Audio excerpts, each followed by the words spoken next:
ஆண்டவராக இயேசு கிறிஸ்துவின் நாமத்தில் என் அன்பின் வாழ்த்துக்கள். இந்த காலை தியானத்திற்காக நாம் தெரிந்து கொண்ட வேத வசனம் சங்கீதங்களின் புஸ்தகம் 85ஆம் சங்கீதம் 12ஆம் வசனம். கர்த்தர் நன்மையானதை தருவார், நம்முடைய தேசமும் தன் பலனை கொடுக்கும்.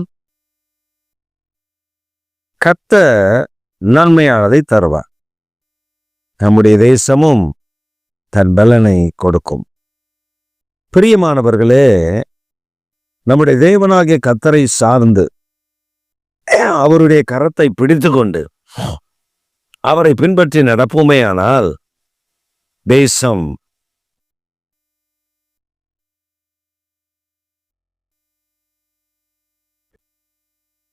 தன் பலனை கொடுக்கும்.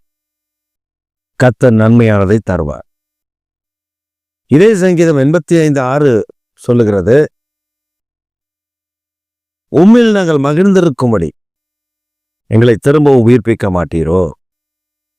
நாங்கள் உமக்குள்ள மகிழ்ந்திருக்கணும் ஆண்டவரே, அந்த மகிழ்ச்சி எங்களுக்கு வேணும்பா.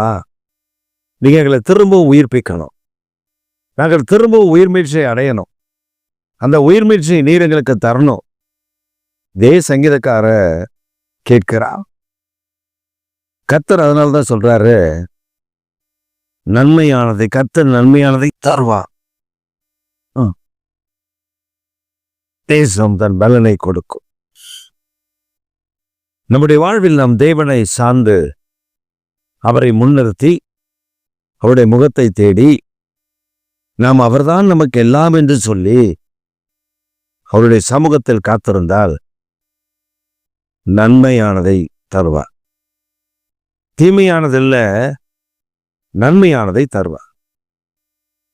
சில நேரங்களில் நாம் ஆண்டவரிடத்துல கேட்போம், இதை தாருமாண்டவரே, அதை தாருமாண்டவரே, இதை கொடுமாண்டவரே, அதை கொடுமாண்டவரே என்று நாம் கேட்போம்.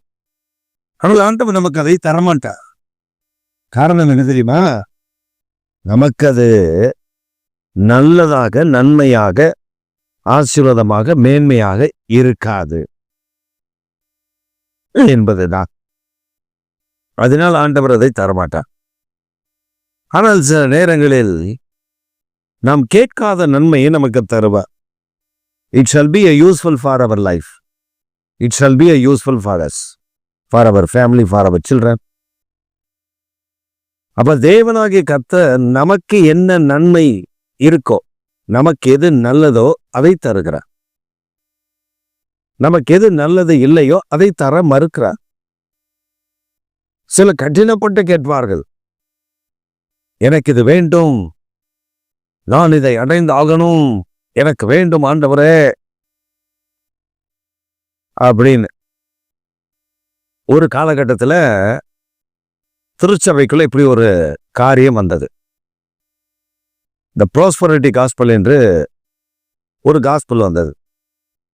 அதாவது யாங்கிச்சோ என்பவர் சொன்ன கருத்து வேற, அதை தவறுதலாக சபைக்குள்ளே சில போதகர்கள் தவறாய் போதிக்க ஆரம்பித்தார்கள். உனக்கு எது வேணுமோ அதை கேள், கர்த்தர் உனக்கு தருவார்.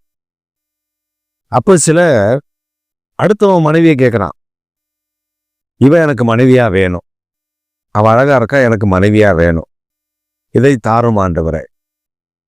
அடுத்தவன் காரை கேட்கிறான், அடுத்தவன் வீட்டை கேட்கிறான். கர்த்தர் ஒரு நாளும் அது அவனுக்கு கொடுத்த ஆசீர்வாதம். இவனுக்கு என்ன தரணுமோ அதை தான் கர்த்தர் ஆயத்தப்படுத்தி தருவார். சில பெண்கள் படங்களை வைத்து, இதை எனக்கு தாரும் ஆண்டவரே. கடைசியில அந்த பொண்ணு நீங்க தேடிக்கிட்டு கண்டுபிடிச்சு கிட்ட போனீங்கன்னா அது ஒரு 8% இருக்கும். அதோடைய வாழ்க்கை மிகவும் மோசமா இருக்கும். ஆப்பிரிக்கா தேசத்துல இது நடந்தது. ஒரு மனிதன் தன்னுடைய சபைக்கு வருகிற அந்த மனிதன் ஊழியக்காரன், தன்னுடைய சபைக்கு வருகிற ஒரு விசுவாசி. அவ கொஞ்சம் அழகா இருப்பா. அவளை பார்க்கும் பொழுதுல இவன் நமக்கு துணையா இருந்தா, ஊழியத்துல நல்லா செபிக்கிறா, ஊழியம் செய்கிறா, ஆத்தும ஆதாயம் செய்கிறா, ஐயோ இவன் எனக்கு துணையா இருந்தா எனக்கு எவ்வளோ சந்தோஷம், எவ்வளோ மகிழ்ச்சியா இருக்கு ஊழியத்துல அப்படி என்று அந்த மனிதன் கணக்கு பண்ணி கொண்டிருக்கிறார். ஒரு நாள் அவர் யோசிச்சா, நான் மனதில் வைத்துக் கொண்டிருப்பது நல்லதல்ல, அதை அந்த பெண்ணிடத்தில் சொல்லி சம்மதம் கேட்டு நாம் அவளை திருமணம் செய்து கொள்ள வேண்டும் என்று அவர் விரும்பினார். விரும்பி ஒரு நாள் அந்த பெண்ணிடத்தில் சொன்னார், I want to see you personally, I want to talk to you. போதகர் அழைக்கிறாரே என்று சொல்லி அவளும் ஒரு நேரம் ஒதுக்கி அவருடைய ஆபீஸ்க்கு வந்தார். இங்க நம்ம ஊர்ல தான் பாசஸ்க்கு பல சபைகள் அலுவலகமே கிடையாது. ஆனா வெளிநாடுகளில் அலுவலகம் என்று அவர்கள் கொஞ்சம் வைத்திருப்பார்கள். அப்ப அந்த அலுவலகத்துக்கு வந்த உடனே வரவேற்று காஃபி ஸ்நாக்ஸ் எல்லாம் கொடுத்து அவர் சொன்னார், I want to discuss you important matter. உடனே அவர் சொல்றார், okay okay pastor, I am ready to discuss it, I am very eagerly waiting for the matter அப்படின்னா. அவன் ஊழியத்துல ஏதோ சொல்ல போறாரு, அதுல நம்ம பயன்படுத்த போறாரு. ஒருவேளை யூத் லீடரா போடுறாரா, இல்லைன்னா சில்ட்ரன்ஸ் மினிஸ்ட்ரியில போடுறாரா, இல்லைன்னா கேர்சல் நடத்த போறாரா தெரியல. நாம் அதுக்கு ஆயத்தப்படுவோம்னு சொல்லி அவன் வேற நோக்கத்தில் இருக்கிறார். இவர் நோக்கம் வேற. இவர் ஒன்னே சொல்றாரு, sister I have a dream. அவர் இப்படி ஆரம்பிக்கிறார். ஒழுங்கா இருந்தாலும் சொல்லியிருக்கலாம், நீ சபைக்கு வரும்போது நான் பார்க்குறேன், உன்னுடைய ஆக்டிவிட்டிஸ் எனக்கு பிடிச்சிருக்கு, நீ சபையில் நல்லா வேலை செய்கிற, நீ எனக்கு துணையாக இருந்தால் நல்லா இருக்கும் நான் நினைக்கிறேன்னு சொல்லியிருக்கலாம். ஒரு சிலர் ஐ ஹாவ் அ ட்ரீம், உங்களை எனக்கு கத்த துணைவியாய் தரார், நாம் திருமணம் பண்ணி ஊழியத்தில் பயங்கரமாக ஷெயின் பண்ணுறோம் அப்படின்றத நான் பார்த்தேன் அப்படின்னு சொல்லிட்டார். அவன் ஓன் அழுகுறா. உடனே இவரு எனிதிங் ராங். உடனே அவ சொல்றா, இல்ல நத்திங் ராங். என்ன போய் ஆண்டவர் உங்களுக்கு, ஐயோ எனக்கு ஜீர்ணிக்கவே முடியல. நானா சொப்பனத்துல கேட்டா பாத்தீங்களா ஏன் முகம் தானா? உடனே இவருக்கு உற்சாகம் ஆயிடுச்சு. Yes sir, you only. Okay pastor, all time tell my witness. என்னுடைய சாட்சியை நான் உங்களுக்கு சொல்றேன், கேட்டுக்கோங்க.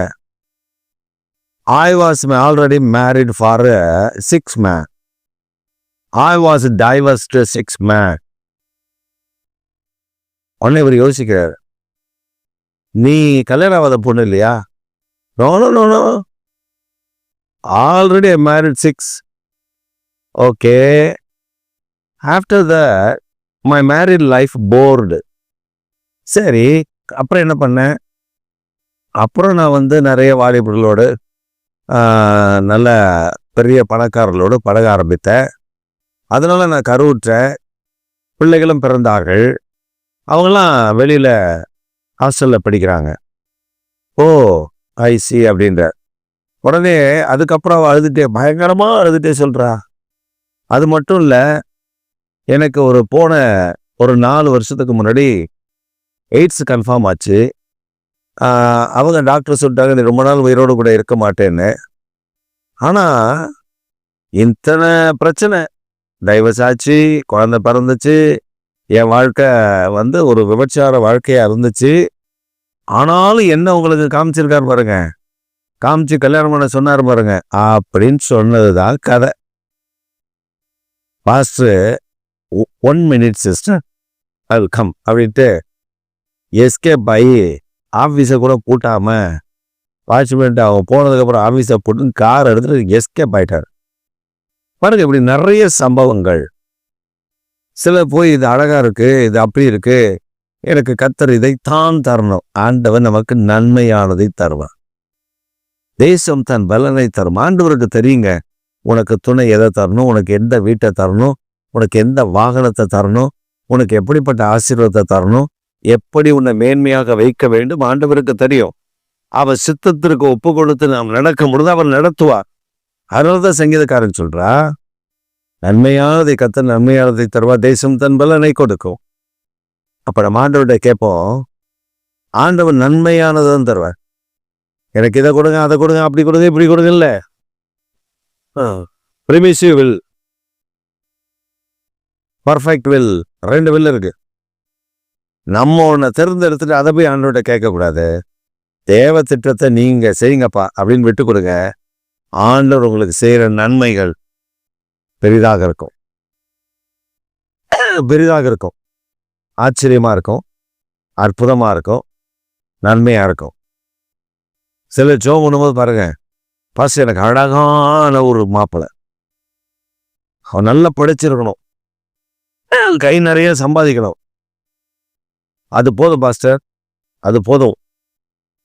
ஏமா அவனுக்கு வேற ஏதாவது பழக்கம் இருந்ததுன்னா அதெல்லாம் பிரச்சனை இல்லை, குடிச்சானா ப்ராப்ளம் இல்லை, போதை ஒன்றும் பிரச்சனை இல்லை, வேற ஏதாவது அதெல்லாம் ஒன்றும் பிரச்சனை இல்லை. கலராக வெள்ளையா இருக்கணும், நல்லா படிச்சிருக்கணும், கை நிறைய சம்பாதிக்கணும், நான் கேட்குறத வாங்கி தரணும், நான் சொபிசிக்கேட்டடாக இருக்கணும். வாழ்க்கை எப்படி இருந்தாலும் பிரச்சனை இல்லை எனக்கு, நான் ஜோம் பண்ணி மாற்றிடுவேன். கடைசியில் அந்த மாதிரி எதையாவது ஒன்று அவன் பார்த்து கல்யாணம் பண்ணி சர்ச்சுக்கே வரமாட்டா. கேட்டால் சினிமா பார்க்க போயிட்டேன், அங்கே போயிட்டேன், இங்கே போயிட்டேன்னு இருப்பா. அதில் ஒன்றை நல்ல ஞாபகம், உங்களுக்கு கர்த்தர் வைத்திருக்கிற எதுவே அதை கேட்டு பெற்றுக்கொள்ளுங்கள், நீங்கள் ஆசீர்வதிக்கப்பட்டவர்கள்.